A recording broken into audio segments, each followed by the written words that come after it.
For several days after breakfast, Dagon disliked Rhodes less. That worried him. Rhodes had been his enemy long enough to become part of his craft. A road was exposure, dust, patrols, whether men with too much courage near evening. A road was where messages killed boys and guilt learned to walk. Then Jesus rose from the dead and began giving roads back to people. It was inconvenient. Dagon preferred enemies that remained enemies. They stayed near the lake among people who were not quite gathered and not quite scattered. That was how the days felt. Men came and went with news. Women carried news better but were trusted worse, which made the whole operation inefficient and very human. Some spoke as if the world had ended. Some spoke as if it had begun. Most needed bread before either opinion improved. Mara made herself useful immediately. This surprised no one who knew her and confused several men who thought useful things happened after permission. She found where women were boiling water, where fish was being divided, where children could sleep out of foot traffic, which old woman knew whose cousin had a room, which man could be trusted with a basket, and which man only looked honest because his beard had dignity. By the second morning, people asked Mara questions before asking the men who thought they were in charge. Dagon enjoyed that privately, too privately perhaps, Mara noticed. "Do not grin like that," she said while tying a bundle. "Like what? Like my competence proves your taste, does it not? It proves I was merciful. That too." She tied the knot tighter than necessary. The child slept near her feet in a basket that had once held figs and now held the future badly wrapped. Dagon had not approved of the basket at first. Then Mara reminded him that the child did not require his approval to sleep, only shade, quiet, and a mother with hands free enough to work. This ended the matter in the usual way. Mara was right, and Dagon survived knowing it. Jesus came among them without ceremony. That remained difficult. A dead man who walks into a gathering should announce himself with more thunder, Dagon thought. It would help everyone arrange their faces. But Jesus would appear at the edge of work, near a cooking fire, beside men mending rope under the poor shade of trees, speaking to one person as if the entire world could wait without offense. Sometimes Dagon saw him and felt joy so sudden it made him angry. Sometimes he saw him and thought, "I am going to lose him again." The first loss had been forced on him by men with nails. The second was beginning to feel chosen. Dagon did not like chosen pain. On the fifth morning after breakfast, Jesus led a group up a slope above the lake. Not a high mountain in the way songs prefer, but high enough that the water spread below them and the villages looked temporary, which Dagon suspected they were. Grass scratched at their ankles. Stones shifted under sandals. The child rode against Mara's chest and complained at intervals to remind theology of its limits. Peter walked near Jesus. Not too near, near enough that Dagon thought was progress. Mary had returned the night before, dusty and sharp-eyed, with more reports than rest. She walked beside Mara now, and the two women spoke in low pieces. Dagon could not hear all of it. He caught names, rooms, men unconvinced, women certain, a house watched, a road open. A widow who had believed before the story finished because she said dead sons had taught her which news smelled false and this did not. Smelled false? Dagon had asked. Mary looked at him. Some truths have a scent. Mara said he knows. Dagon disliked being understood in groups. At the top, they gathered badly. No one knows how to stand for history while it is happening. Later, people make order. They arrange scenes. Put the important men in front, the women where tradition can find them if it feels generous, the children nowhere unless a lesson requires them. In the moment, people stand where shade, habit, affection, suspicion, and sore feet place them. Dagon stood near Mara. Mary stood near Mara too. The child slept through most of it and thus showed good judgment. Jesus looked over them, not like a general counting bodies.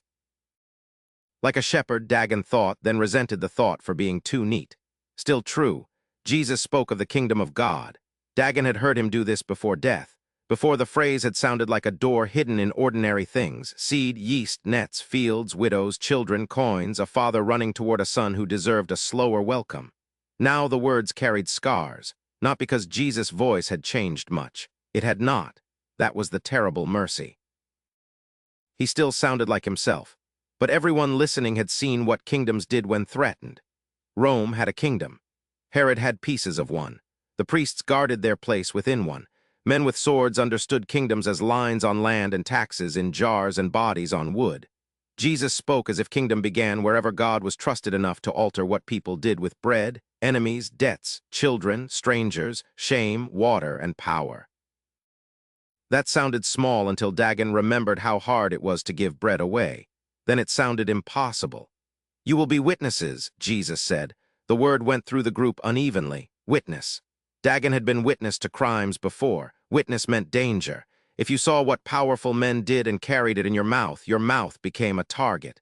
Witnesses were useful only until they were inconvenient. Then they became liars, fools, traitors, madmen, women, foreigners, thieves, whatever word made dismissal easier. Jesus knew this. Of course he knew this. That made the command less comforting. Peter looked as if he had swallowed a coal and decided to call it breakfast. John looked toward the lake. Mary lifted her chin. Mara adjusted the child. Dagon thought of doors, locked rooms, city gates, room thresholds, tomb mouths. The little door inside himself where he had kept the worst thing and called it survival. Witness meant opening doors and accepting that some people would throw stones through them. Jesus spoke of baptism, teaching, carrying what he had commanded, and not being left alone. Dagon heard the words and believed them. Mostly. Belief had become less like a roof and more like walking. One foot trusted the ground while the other moved into air. After he spoke, people did what people always do after receiving something too large. They made smaller conversations around it so their bodies could survive. Where first? Who goes with whom? Jerusalem is not safe. No place is safe. Some places are less stupid. Who will feed the children? Who will tell James? Who has money? Who lost the money? Do not look at me. Dagon listened and felt strangely at home. The kingdom of God, apparently, required logistics. This improved his opinion of it. Mara found him near a rock, watching men argue over whether to send 2 or 3 toward a village that had already heard 3 versions of the news and rejected 2 for being insufficiently dramatic. "You are thinking again," she said. "You make it sound like a fever. It gives you that face. I have many faces, 3. That is cruel. 4 if we count the one you use when the child soils cloth. That one is prayer." She stood beside him. Below them the lake shone hard under sun. Boats moved like dark cuts across brightness. A road ran along the slope and vanished near stones. Beyond that were villages, fields, Rome, hunger, rumor, all the old world continuing as if it had not been mortally wounded by a man leaving a tomb. "He is sending them," Mara said. "Us." She looked at him. He had not meant to say it so quickly. "Us?" she asked. Dagon rubbed his thumb against his palm. The place where the carved bird usually pressed was empty. He had left it wrapped in their bundle near the child because carrying guilt everywhere had begun to feel like poor stewardship. "I do not know how," he said. "That is not what I asked." "No, Dagon," he looked at her. Mara's face held no fear he could use to excuse retreat. That was one of her harsher gifts. She did not give him false weakness to protect. "Us," he said again. "Not like Peter, not like Mary. Not standing in houses with everyone looking at us and asking for proof we cannot hand them like fish. But roads, villages, rooms, men who will not listen to women unless a worse man repeats them badly. Women who will listen before men deserve the story. Children who need bread before doctrine, people like I was. Thieves, hungry, same sometimes, often." She looked toward Jesus, who was speaking with John and another man. "And our child." There it was. Not accusation, center. Dagon had learned that brave men who answer holy calls without accounting for children are sometimes only cowards with better songs. "With us," he said. Mara waited. "Unless the road is too dangerous." She still waited. "Which it will be." "Yes. Then we stay when staying is wiser. And if staying becomes fear-wearing wisdom," he sighed. "Then you tell me." "I already do." "Then continue." Mara looked satisfied in the smallest possible way, which meant not satisfied at all but willing to proceed.